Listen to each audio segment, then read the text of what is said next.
How can anyone, whether they want to work in a language school or privately from their own laptop anywhere in the world, create a rewarding and impactful career teaching English as a second language, even if they are just starting out or have no teaching experience or ability?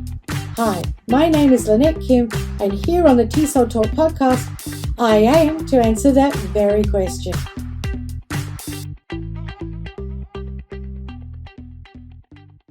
Hi, Jane. Thanks for coming on again for TESOL Talk. How are you going? Fine, thanks. Thanks for inviting me. No worries. Now, Jane, I wanted to pick your brains basically about something that's very lucrative in TESOL teaching, and I'm sure you have a pretty good idea of what that is, but this is the field of ESL teaching that makes the most money, that it's the most in demand, and where students have a genuine need, and so they're highly motivated learners, and they really can be quite desperate for the training because it means that they'll be able to get on with their goals for the rest of their life usually. And so I'm sure you can guess what I'm talking about. Yes, IELTS, of course. Yeah, okay. So for our listeners, can you just briefly explain what IELTS is? Well, IELTS stands for the International English Language Testing System. That's a bit of a mouthful. And it's basically testing your proficiency in English. And it's accepted all over the world. It's an internationally recognized exam, basically. Okay. Now, IELTS obviously isn't the only exam. There are other ones, but just say, like, for example, TOEIC, TOEFL, PTE, all of these other types of proficiency exams. Cambridge Suite as well. You've got FCE, CAE. Yep, but they're all interchangeable. So if someone needed a proficiency test, no matter what, they will be able to use an IELTS. It will be accepted usually. Yes, and actually you've got to be careful. In some countries like Canada, they will only accept, like if you want to get permanent residency in Canada, they will only accept IELTS.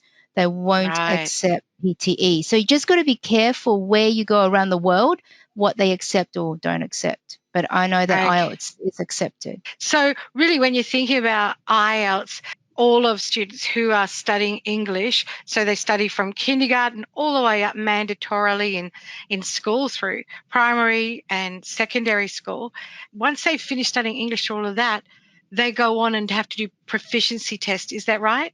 Yes, it just depends on what they're aiming to do. So mainly, like if they're going to go to the university or they're finishing their bachelor's, a lot of times they will need that proficiency test. Or also if they're going abroad, if they're they're going to study abroad or they're going to stay in another country, that's another reason. Or for professional situations where you need to show that on your resume that you are proficient in English. Right. So to get a good job in their home country, then having an IELTS test is an advantage. Is that what you're saying? Yeah, and it also helps them to get a pay rise. So they go up a level in their career as well. Mm-hmm. So I know, for example, in Japan, they will do an English proficiency exam they need that in order to apply for a higher position, senior position, we should say. Yeah. Excellent. I mean, and certainly students who have been studying English their whole lives, if they want to migrate, then they're going to need a high IELTS score as well. Is that correct? Mm-hmm. That's right. And a lot of the professionals, these are the people I've met anyway, as I've taught IELTS a fair while now. A lot of the professionals will need the IELTS even in their own country. So people who are lawyers or are found anyway, doctors, even teachers, it really puts them in good stead if they've got a proficiency exam that they could put on their resume. All right. So Excellent. Going back to their country, and they can get better jobs in international companies as well. Again, higher pay for them. So Excellent. It really opens doors. Especially obviously the professionals, it really opens doors, more opportunities internationally and within their country to be positioned in a better company. When my husband and I had the IELTS school in South Korea, we had students who were desperate. Like they were in Korea, like and they'd been studying English and they were exiting high school. Some of them were in university. They were preparing to exit university. Some of them were preparing to go into university. Others were professionals who needed it for their job, like you mentioned. So our school was teaming with students with all of these different reasons or needs for why they were doing the IELTS, and they were quite in need of help because the training just doesn't exist. Like, they go to language schools and pay for a lot of English lessons, but the IELTS exam is unique because it has that, or even language proficiency tests are unique because they have the criteria that has to be met.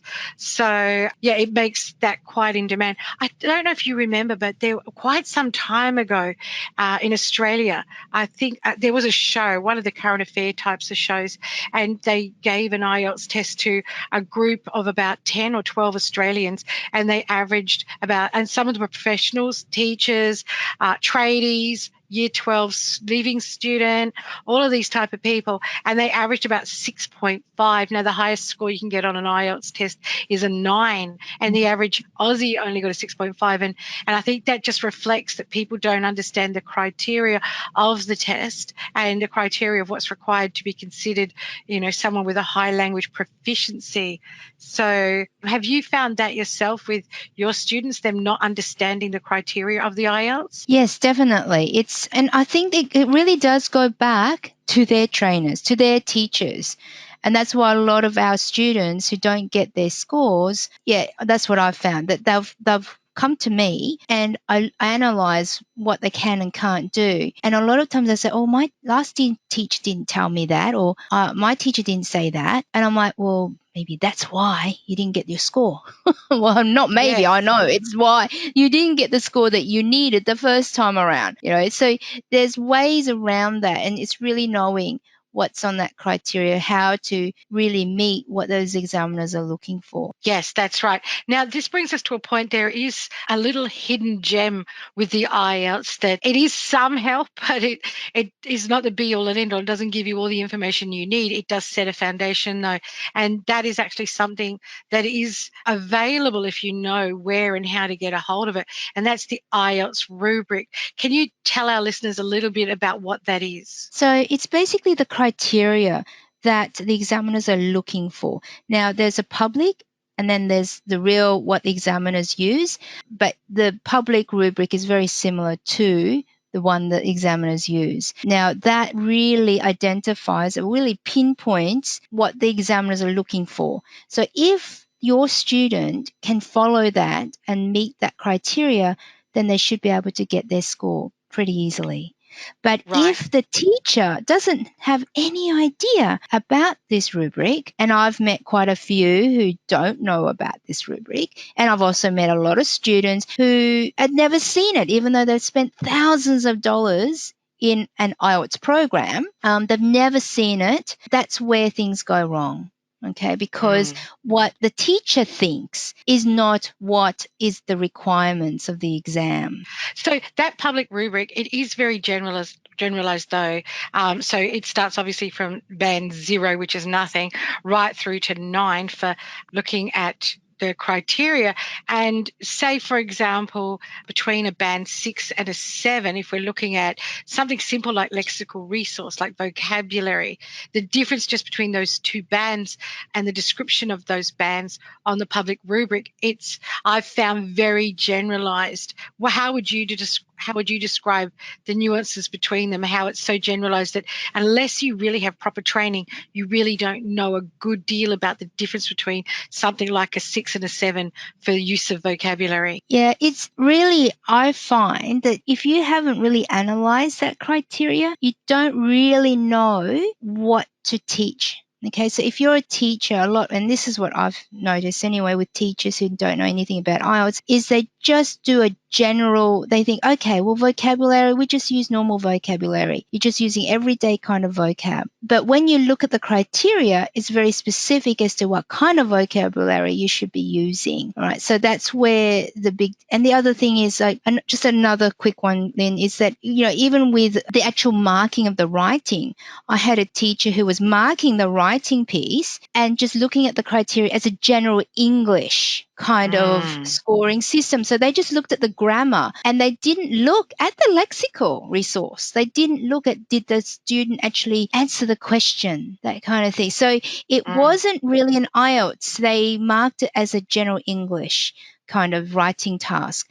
And that's another thing that the teacher doesn't know. All right. So you can't blame the teacher because the teacher doesn't know any better. Yeah. So that poor student is then at a disadvantage already because the teacher doesn't know any better. That's right. Now, proper training for teaching IELTS. So for someone in a language school or private tutoring, I've never come across proper training anywhere else where students who are going to teach IELTS study the rubric thoroughly, study the marking criteria, study all of that in relation to listening, speaking, reading, writing, taking into account your grammar usage and range. So, and this is why it's so important, because if they don't do that, they can't help students get ahead. Now, I had a student once from China and she had done the IELTS test 20 times and not gotten the score she needed. Now, she'd spent thousands of dollars. Now, each time a student takes an IELTS test, at that time, this was a few years back, it was $330.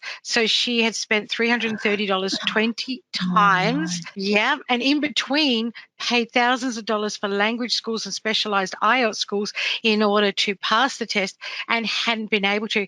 But once I showed her the rubric and we went through all the criteria, and then I did a mock test with her and then gave her like a prescription of this is, approximately what you were getting and why, and this is what you need to do. So here comes in the prescription part. You need lessons specifically on this. You need to be doing this, this, and this because you're not meeting this specific criteria for the band that you need to get the test result. Once she did that, she got her test the next time. So she studied with us for 3 months, went for the test again, got her score, and she was crying. I mean, literally bawling her eyes out with relief that finally that terror in her life was finally done. Now, have you had experiences like that with students that have spent so much money and taken the test so many times, unable to get the score they needed because they hadn't been taught the right way? Yeah, so many times. I had one lady from Brisbane, and she spent around 5,000 or even more. And she'd taken it several times and never got her score. So that's why she looked out for a private tutor, came out of that school and was looking for a private tutor, and that's when they contacted me. Yeah, now she's got her score, obviously got permanent residency already. But it happened, you see it all the time. And the thing is, you can easily just reduce that anxiety in someone. If I had one guy, but this one, no, obviously not a repeat IELTS student, but this one, he said, Jane, I would rather do lessons with you instead of like doing the test again and again. So until he said to me, when you think I'm ready, I'll take the test. But in the meantime, I only want to do the test once and that's it. So I would rather spend money doing the preparation. He only did it once. He got his 7s. So and he's an engineer down in Sydney. So it's really, really crucial. How can I say? It's really crucial to prepare them well. And in order for that to happen, the teacher needs to know what to do. Yeah, so that's the proper training. So what percentage of ESL teachers would you say, so in general, all ESL teachers, what percentage do you think would have the proper training to be able to teach IELTS properly? Oh, probably 5%. Wow. Sorry, it's really low because most people just teach from the textbook, Lyn. Yeah, they just get the IELTS book and they teach from that. That's it. So, and then they just hope to God that, they're going to get the score, that their students are going to get it. So this makes a very big difference. So as far as the demand for IELTS lessons with someone who really has the proper training and knows what they're doing, do you feel that there's a very high demand for IELTS, considering how many students are learning English and all have goals at the end of it that they want to do with their English proficiency? Yep, definitely. There's there's certainly a lot of students out there. I mean, I remember training one teacher and I just didn't have enough time for this for more students of my own. So I rang this teacher up and he says, I'm sorry, Jane. He says, I can't fit any more students in. I'm already fully booked. He says, I'm working every day. I can't fit any more in. So, because I was busy too, and I'm thinking I can't take any more students on, I'm afraid. So I was just sending him to another teacher that we'd trained. So I'm like, so I had to find another teacher. So yeah, definitely, you're going to have to be ready to change your garage into a classroom or into an office or so that you can teach students. Yeah, or do this online as well, definitely. Yes, or do it online. Yep. Yeah, just thinking about why the training is so important. So the demand is certainly there worldwide. It's huge. And the need for properly trained IELTS teachers. Students, they know when you explain to them and show them the rubric, and you explain to them not just the rubric, but you explain the differences in the rubric, what it's really saying. It makes such a difference for these students. And then when you can actually prescribe for them what they need to do. So that training is... I just want to add, Lynn, to that point, is that students also know when you don't know what you're doing. Right? Because these students, a lot of them have done IELTS before. So they also know if you're pretending to know what IELTS is about. So I had one teacher, the students had come in, as I was an academic manager at that time, and that this particular teacher said he knew everything about IELTS. So I employed him to teach the IELTS class. Unfortunately, a few days later, the students came complaining about him, saying, this teacher doesn't know anything about IELTS. And I'm like, what? No way. So I brought the teacher in and I said to him, okay, can you tell me how many words does a student have to write for part 1? And he got really upset with me and he says, I don't need to know those numbers. I have, other more important things to remember than that. Wow. And I'm like, oh no. Oh, I'm in big trouble here. I've employed this guy to teach IELTS and he doesn't know from the top of his head. And I'm like, ooh, and I said to him, well, look, you're going to need to know because you're teaching IELTS. I'll have to put you on a general English class until you do know how many words you need to write in part 1. So, so things like that, that's what happens in reality. And you get taken off the class and eventually you don't get work, if you're gonna give that kind of attitude as well. So so that was an eye opener. Yes. Not realizing, okay, so I test people now. If I have to employ someone for IELTS teaching, I test them about the test. I don't take it for granted. And this guy actually came recommended by another friend, another teacher. All right. So he was recommended and I just took it for granted that they knew about IELTS, and then I found out they don't. So you can't take IELTS for granted. Yes. No. Well, look, my husband and I had the same problem in Korea with our IELTS school. Hi, it's Lynn here. I hope you're enjoying this episode of TESOL Talk. I just want to let you know that if you want to teach English as a second language, then the best way to get started is by getting your TESOL certification. Of course, my recommendation for the best TESOL course is a TESOL Australia course because I wrote those. I wrote them because there are so many important things I felt were missing in TESOL courses that were on offer. So I put everything in that I wish I had been taught when I was first starting out. If you have any questions or if you need someone to help you figure out a plan to create a rewarding and impactful career teaching English as a second language, simply go to our website, tesolau.com. That's TESOLAU.com and fill in the form to get professional advice on your exact situation.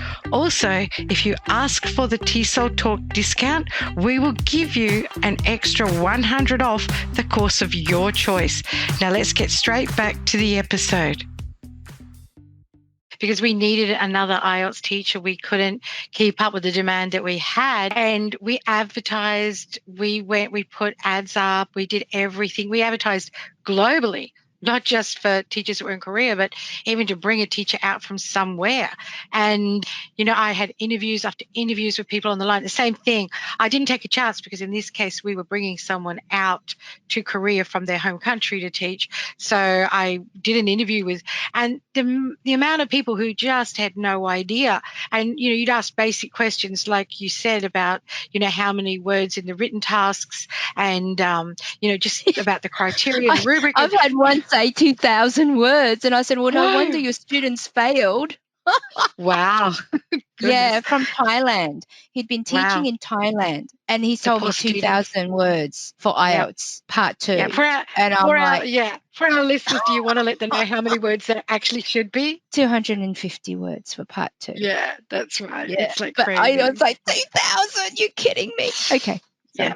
Yeah. So, and it actually, what people don't realize is you don't get extra points for extra words. It actually reduces your score that you haven't written the right format for the task properly with what's expected in each paragraph. So, yeah, it's actually detrimental to overdo it. But so what that led me to was this problem that we had with trying to find teachers that could actually teach effectively, that we could justify to students taking their money and saying, hey, we're going to train you in IELTS. So in the end, I couldn't employ anybody. I had to actually, someone as an IELTS teacher, I had to employ someone who was a general English teacher and train this person myself. And so I went through, several months of having this person sitting in on my classes and going through and doing all the training. And in the end, it made me realize, oh my goodness, teachers need to know this, because students are suffering from the lack of training. And so that's what led me to write the IELTS course. And of course, I know you helped me and collaborated on that. So it was so important to get that training right, so that at the end, the outcome, that goal of what students needed and how to teach that was the most important thing. So that's why it was born out of that need. So just looking at how that training has stood the test of time. Recently, I had someone contact me wanting to do the course, and she was in Dubai, and her mother is an examiner, her mother-in-law, and she actually said, go and do the TESOL Australia course, because the mother-in-law had looked around for her and said, this is the only place where you will actually get in-depth training and actually learn the criteria and how to teach IELTS and do it properly. So you have to do that training. It was quite interesting getting the call from this lady from Dubai wanting to enroll in the course from there, just because of that. But what about yourself, as far as you train teachers yourself for part of the training courses that we offer? And how do you find the people when they're going through the training? well, a lot of them already been teaching IELTS, and they do this course, and I'm like, oh, how come you're doing this course when you're already teaching IELTS? And they're like, well, I want to do it properly. And a lot of times too, when we're going through the descriptors and the criteria and what they need to know, they're like, oh my gosh, and like it's like a light has come out, it's like ping in there, it's like, oh my goodness, now they understand, because you think you understand, but then when you go through this course and when I explain it, they're like, oh my goodness, it's really an eye-opener for them. And they're like, no wonder my students aren't getting the score that they need. They realize where they're going wrong because they're leading their students astray, and they don't even realize it. They're like, oh my goodness, and you can see, oh my goodness, that they've done something wrong, and that's why their students haven't got their scores. And a lot of times too, they'll argue. They'll say, oh, but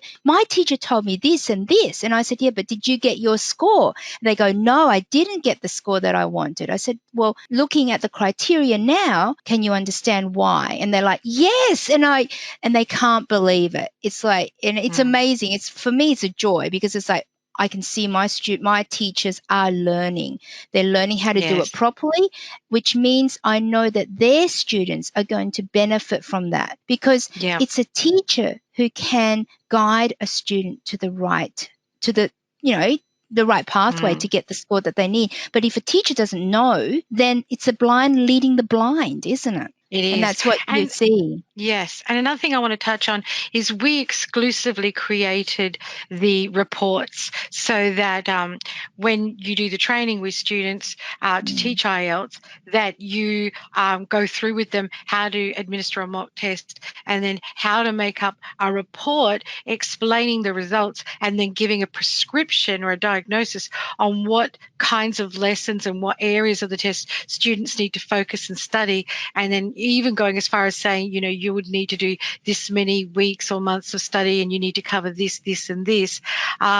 So when you've shown these people that have been tutoring IELTS these reports and how they can offer such, this meaningful report to their students and really guide them for the first time, have you had any commenting on that side of it? Yeah, again, those who have been teaching IELTS are quite surprised because they've never looked at it that way. They've never analysed their students. And I'm like, well, how do you know what to cover?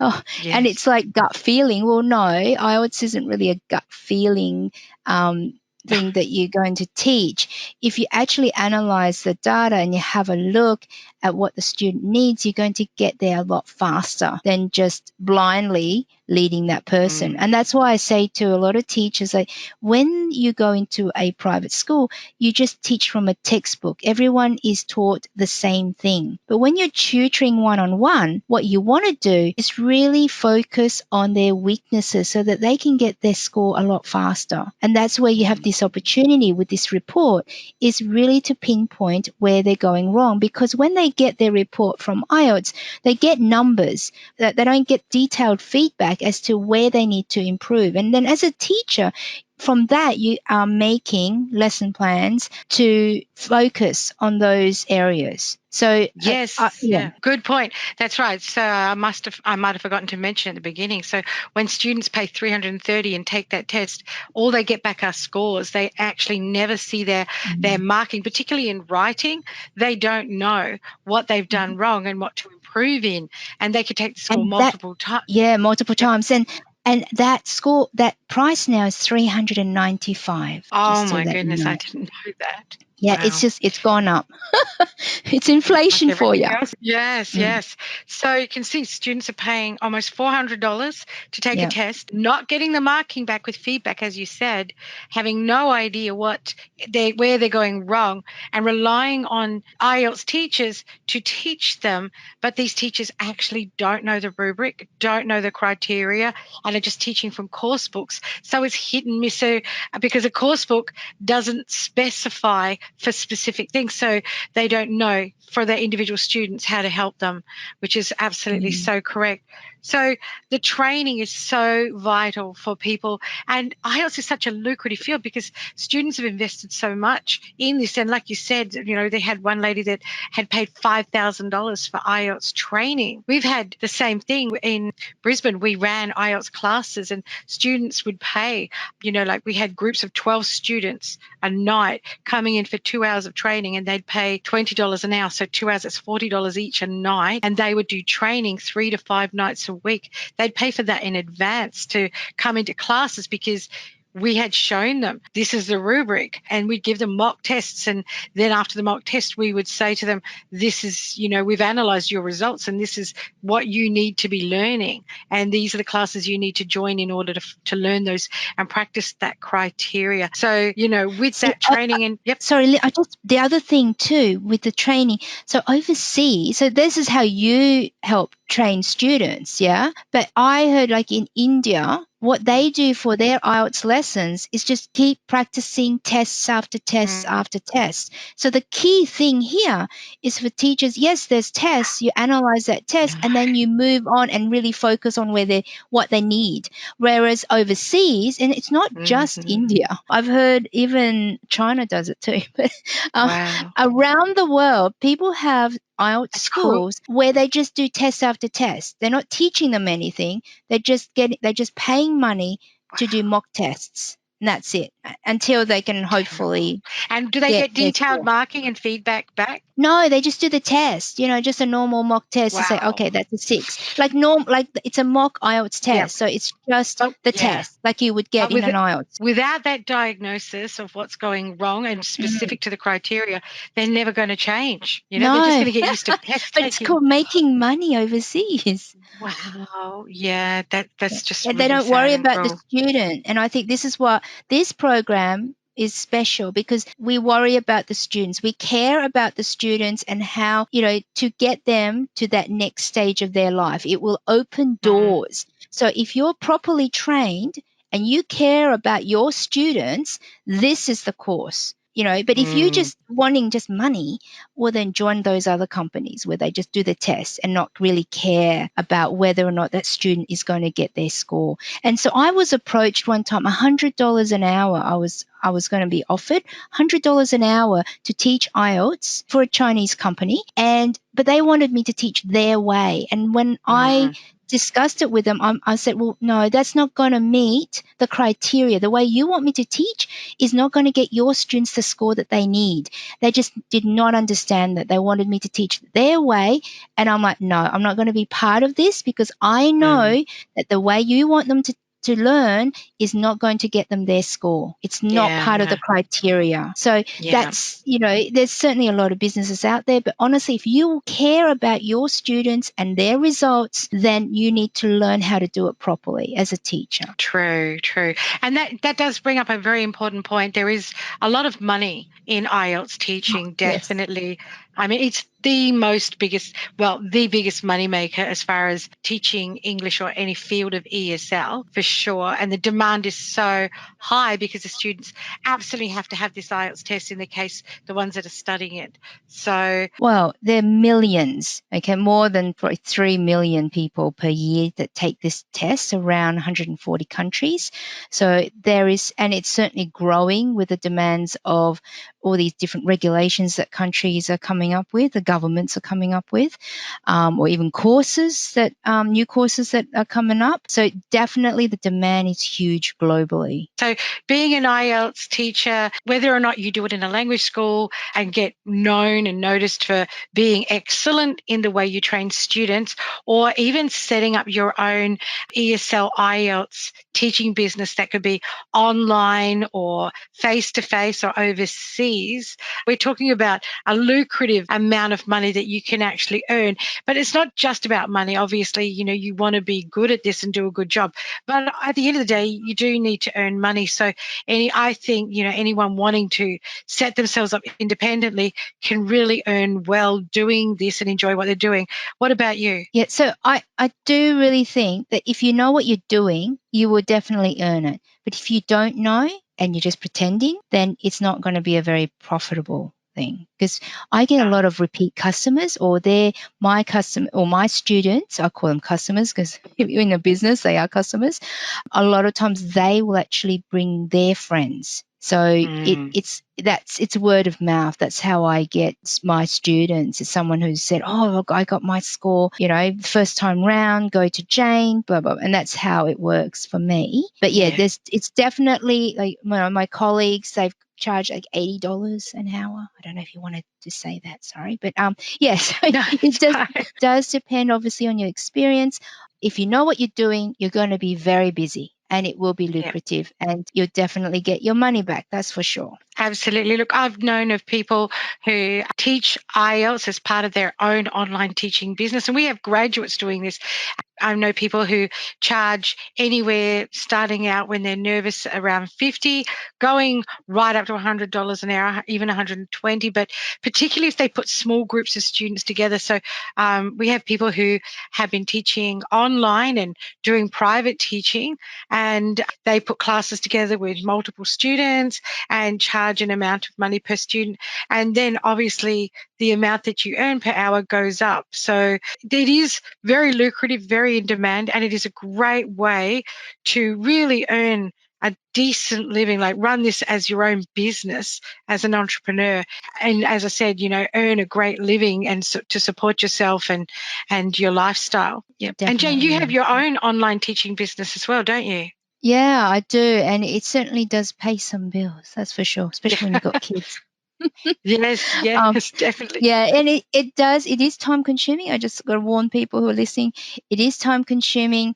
And I find that it comes in waves as well. And so when the exams are about to happen, you usually get like 2 weeks before the exam, you get a lot of people coming in, and then it dies down again, and then it's busy again. So it does sometimes reflect when those exams. So it's good to know when those exam dates are on in your local area. Yep. It's interesting because I found I was like the opposite. For me, it was when the exams were actually happening, that's when we would go out to the exam centres and hand out the flyers saying, if you didn't slay the IELTS dragon, give us a call and let's have a chat about what's going on and how we can help you. And then, within 2 weeks when they were starting to get their results, we would get all those phone calls and people would be meeting us going, I don't know what to do and I can't take this anymore. And we'd invite them to either do a video or a phone chat or face-to-face, depending on the circumstance and where the student was. And then we would have this influx of people wanting to study with us and do the mock tests, get their written reports. And those reports that we offered, we charged the same price as an IELTS exam for that, because not only are they getting back a mock score, but they're also getting finally that analysis of what they individually needed, like what we talked about before. So they happily paid that fee to get that, and then we would of course tell them what lessons they needed. So that's when we would see that influx. But I have people who have run private IELTS schools months, turning over throughout the year. There was mostly no time when they were stopping. They were constantly doing the classes. So, yeah, if you're looking to set up your own, teaching business that's lucrative, that you can earn really good money, where your students are highly motivated and really want what you're teaching them because they know that you have that training and expertise, then doing the International TESOL diploma, or if you already have a TESOL certificate of some kind, doing the International IELTS teacher training course is going to give you that ability and those skills and that knowledge to really set yourself up.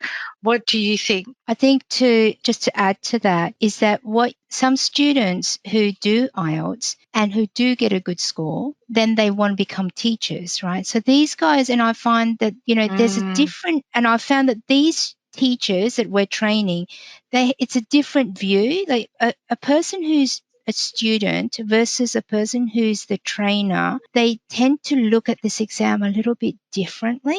And I find that those students who we are converting to become trainers see a different light in this IELTS exam. And then they realize, it's just because you're a student of IELTS, being the one who's done the test, doesn't necessarily mean that you are going to be the brilliant trainer for IELTS, because you're just doing it by accident. Not how can I say that nicely? Sorry, but you're just studying IELTS to get the score for yourself.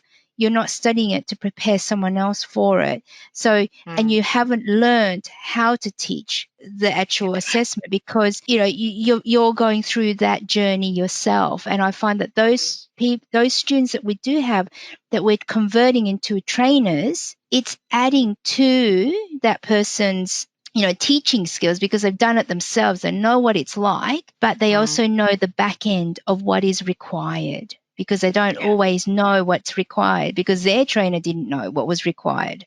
They That's think, right. and the students think they know what's required because they've done it themselves. What they don't realize is the back end of IELTS and what the criteria is all about. Yeah.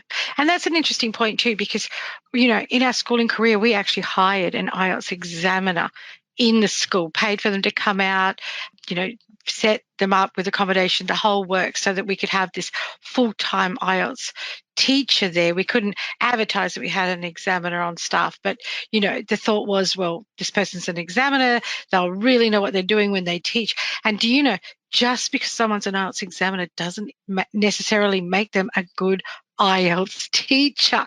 They're good at marking mock tests, yes, certainly. But as far as knowing how to write out a full report and a diagnosis and prescribe for students what they need to study to break that down without the training, even that doesn't necessarily happen for people. So, this particular formula that we have created for teachers to be able to teach properly the criteria and diagnose students' very specific problems so that they can pass this test. It's really interesting to see that even, that person that we hired that was an examiner actually didn't have an understanding of how to do that. And you would have expected they'd be the first person to know that. And even in their teaching, it was interesting to see that they still needed training in how to teach properly for each of the listening, speaking, reading, writing sections, because they just were so focused on IELTS scores and not the actual teaching part of it. Yeah. Well, all I can say to add to that is, yeah, you've got to be a very holistic kind of teacher, I think, when it comes to IELTS, because it incorporates general English as well as the skills that you need to answer those questions, specific kind of questions for IELTS. And I think that's where the training helps those teachers, because it combines those skills.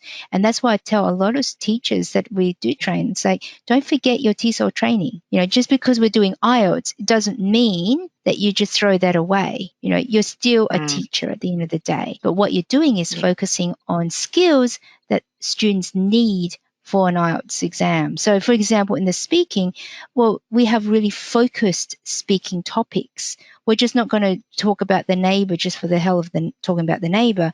We're going to be talking about, why do we talk to this neighbour? Topics are you talking about, when you're talking to this neighbour? And why is it important to build networks and connecting with the community? It's very specific, whereas if you're just talking about a neighbour, oh yeah, the neighbour spoke to me yesterday, that's it. No, you need to continue. And then you also need to speak for a certain length of time. Whereas in general English, you can talk for a few seconds and it's okay. But when it comes to IELTS, you got to speak for about 1 to 2 minutes. You've got to be able to extend that. So the differences between general English and IELTS are also very important to note. And teachers who are trained for IELTS know those differences as well. Yeah, that's right. So look, if anyone's thinking, I want a TESOL career, I want to be the best teacher I can be, I want to be in a very lucrative field, if I want to earn well, all of these things, then really doing the international diploma or the IELTS teacher training, if you have TESOL already, it is such an advantage and absolutely sets you apart. I mean, students will know, you will get that word of mouth, because that training, as you said in the beginning, 95% of teachers don't have proper training. And it doesn't matter even if they have been IELTS examiners, it doesn't mean that they're good teachers. So at the end of the day, this training completely sets you apart from anyone else teaching, particularly teaching IELTS. Wouldn't you agree? Yes, definitely. And that's the other thing. One of my students, it was very funny when I said to him, you've got to improve your English to also improve your IELTS score. And he's like, no, I don't need English. I just need my IELTS. All right. You cannot separate the two. But this guy, he says, no, I don't need to improve my English. I just need to improve my IELTS score. Okay. So, and this is where the importance, the thinking, I think your whole focus, even as a teacher, it's a holistic view. You're teaching English, but in the framework for IELTS exams. Yes. Yep. And as far as the training that we have in TESOL Australia in our courses, have you ever come across that kind of training anywhere else in any other courses or anywhere, for teachers to learn? No, never. And this is why I do what I do. I assist teachers to give their students a better chance. Yeah. So I believe that this definitely does that. And if I didn't, I certainly wouldn't be doing it. Yeah, awesome. Look, thanks for your time today, Jane. It's been very insightful, and I'm sure a lot of people benefited from your knowledge and understanding of the IELTS. And we'll do another one on IELTS a bit later on, and a professional development video as well. Thanks again. No problems. Bye for now. Bye.